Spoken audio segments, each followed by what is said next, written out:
What's going on, guys? This is Joey Young coming at you with another video. Today is part 2 of the Wabi Kusa build. Today I'm going to basically put together the Wabi Kusa, the plans, and the stuff that you'll need to actually build your Wabi Kusa. So let's get right into it. Alright guys, so here are some equipments and items that you'll need to put your Wabi Kusa together. You'll need some sort of fishing line or some sort of line thread that will basically help hold some plant matter to the ball. And obviously the other important thing is plants. I have 3 different species here. I got some sort of moss, basically a version of hairgrass here, and toninas for kind of the height of the stem plants. I'm also wearing gloves because when you're dealing with the Wabi Kusa ball, it's going to be basically really dirty, really messy.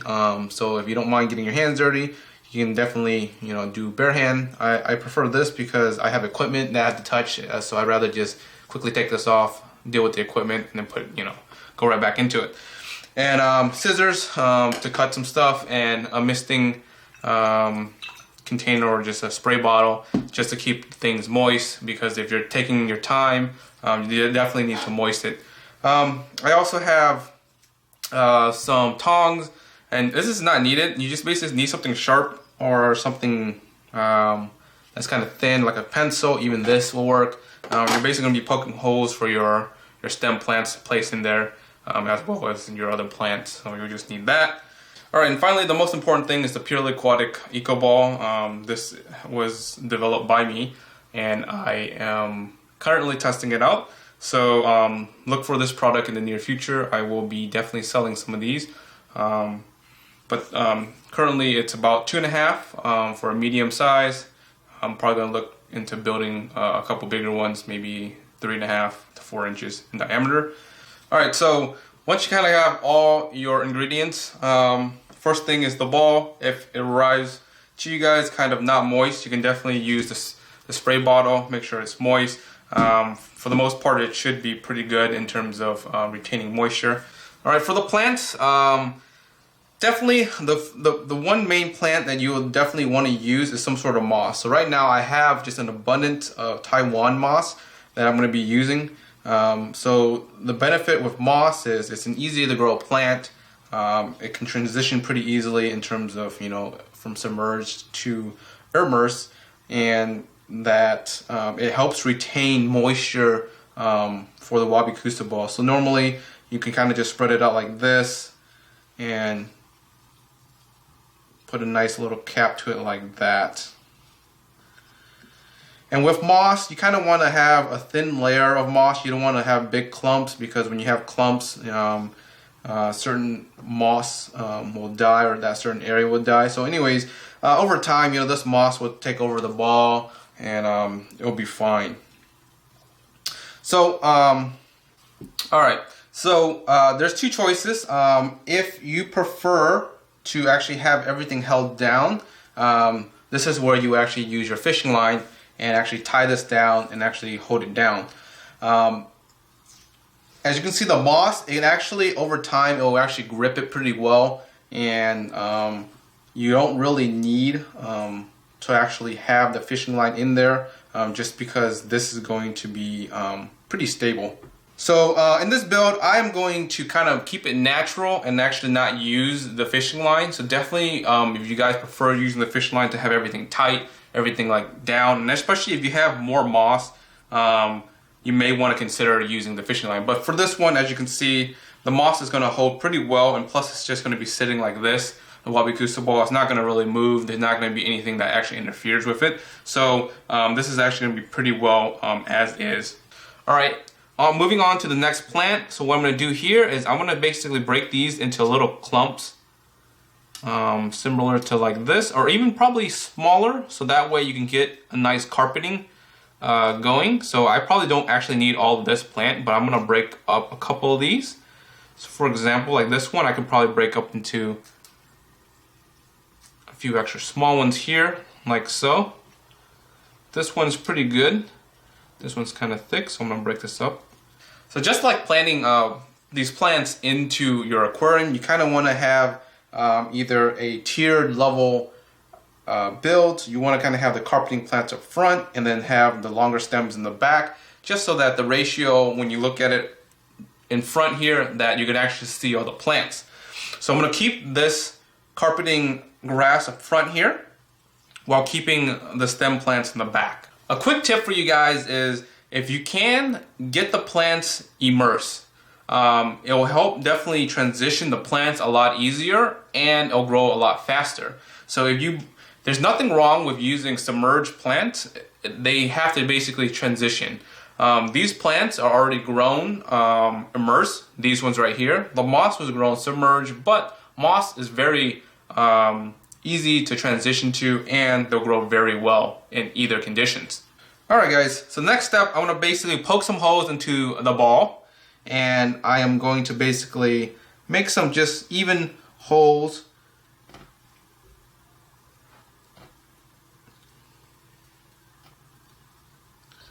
like so I can place some of these plants in here. So I'm going to do, and this is where the tong kind of comes in handy here, because you can grip it and actually push it down, and then you can kind of close the ball up. I'll make another incision here.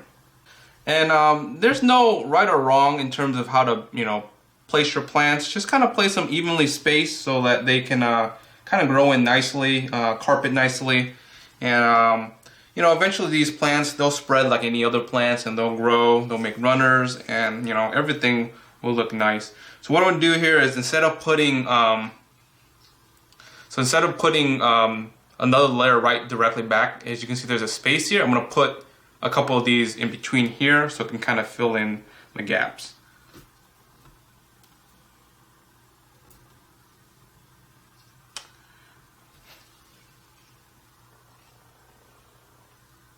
And if your plants are like, too big, just break them up, put them in.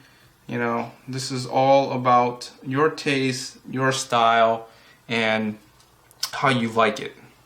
Alright guys, and there you have it. Here's your Wabi Kusa ball. Basically all planted, all looking really nice. And finally, here it is guys. Here is the Wabi Kusa balls in the actual tank. I only had enough moss to do the top 3 here, so I'm going to wait for some more moss, and I'm going to do pretty much 3 more on the bottom. Alright guys, just a quick tip for you guys. When you're placing your ball in some sort of moving water, it's good to have some sort of base. It just helps prevent the actual dirt, soil from the ball from just kind of losing, I guess, its rigidity. But yeah, so these plants, like I said, are already immersed, but the one good tip for you guys is converting from a straight submerged to immersed is going to be very hard on the plant. So another good tip is you want to cover this whole thing with saran wrap. Again, these are already grown, immersed, so I'm not too worried, but I may end up covering it with saran wrap anyways and slowly transitioning out, so that it's actually completely out in this environment that it is in higher humidity. So for the guys that are going to buy these plants submerged, just make sure you guys put a saran wrap, keep the humidity inside, and make sure you guys spray once a day, a minimum of at least once a day. You can do twice, 3 times, as long as you're keeping the ball moist. But because we have moving water here, and the whole point of the moss is to basically absorb water, this ball is going to always be moist and wet. So in terms of moisture in the roots, it's never going to run out. It's more of the leaves, right? So when you have submerged leaves, they tend to dry out faster. But immersed, they'll basically get used to that transition and slowly come out of that. So I'm going to basically do a mini saran wrap. What I'm going to do is cover the top here and leave the front open so that there is air and gas exchange here. But for you guys, like I mentioned, make sure you guys cover the tank for at least a couple weeks while your plant is transitioning, and then you can slowly take that off and basically do a full open tank like this. Alright guys, I hope you guys enjoyed this project.